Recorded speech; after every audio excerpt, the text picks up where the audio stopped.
Ross, terrific story. Obviously, Michael back in the squad. We assume in the team, or just the squad? Yeah, it's dangerous to assume, but yeah, I'll certainly clarify that. Yeah, Michael's in the 22. And that's a great story.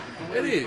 Yeah, look, it's reflective of Michael, his family and support, his desire to do the work, certainly his teammates, leadership group, and in particular our development coaches in Steve Grace, Ash Prescott and Simon Lloyd have been fantastic. And so we just thought about providing an environment and resources, and as Matthew Pepperidge said, it's been a long hard road for him, but it's been come from within, and we are about not punishment, we're about solutions, and to borrow a phrase, act your way in, act your way out. So clearly at one point he acted his way out of Fremantle Football Club, but we're about solutions and support and growth, and he's acted his way in, and well, what a wonderful story. But there's plenty of things to write yet. Continue to write his own story.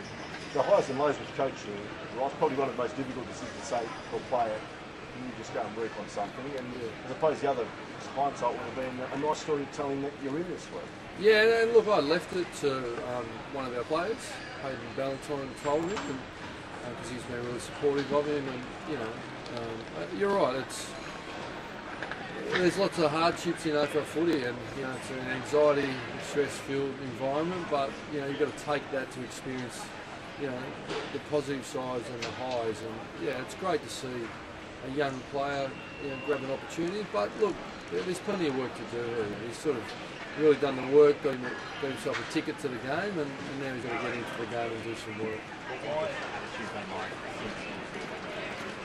Well, it's self-evident, isn't it, that he's back. So if he hadn't had an attitude to be able to go and do the work, and it's been fantastic.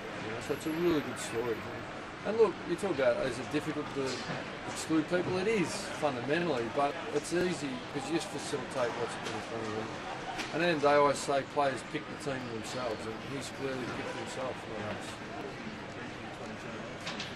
Well, we know he's a forward line player who's been doing a little bit of wing in the waffle. He's beautifully skilled, hard earner, good decision maker.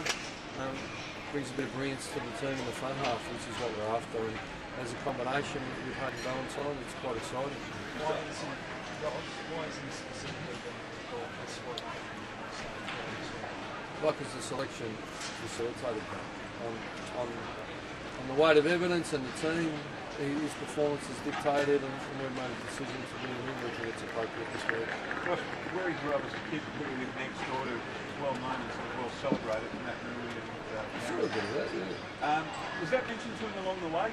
Your mates that you grew up with, look what they're doing, particularly Nick in his own backyard. Did that come up at all as a bit of a spur to him? It's a really good point. I couldn't answer that specifically and say yes, but I think at a deeper level he would be aware of that. He's a very intelligent young man. And look, sometimes you've got to go to the bottom of the well and experience the bottom and to bounce back up and really probably get a deep understanding of what you want out of your life and your youth, because your youth gets close pretty quickly. You and I know that, Basil. So, so he's decided to grab his opportunity.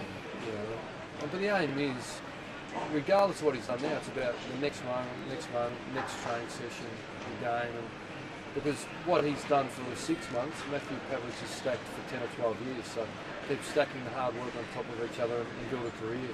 It's no different to what we all do. What about Melbourne this week and the fact that it could be almost empty there? Is that making a difference to the psyche of the players? Or?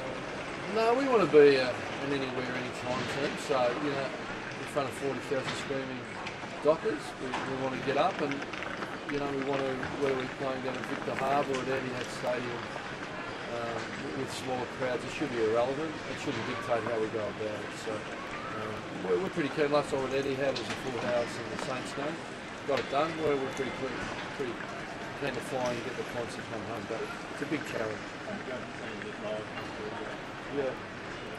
He's had 2 concussions in a row.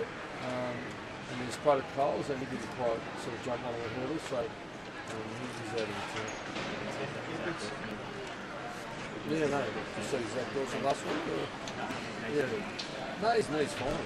Yeah, so he's still rehabbing in general, and he certainly hasn't been picked in 22. So is that on form or you're saying? It's pretty open form as he's been playing.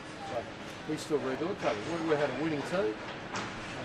He's still rehabilitating. He won't play in the waffle this week, and so nothing's really changed from last week. Is that? Does that make sense?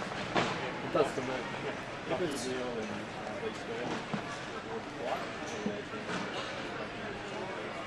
Yeah, well, they've sort of the team will go in tonight. I think that was a really good story. We've got a little bit to work through, and then we'll put the team sheets in, and we'll all be aware. So.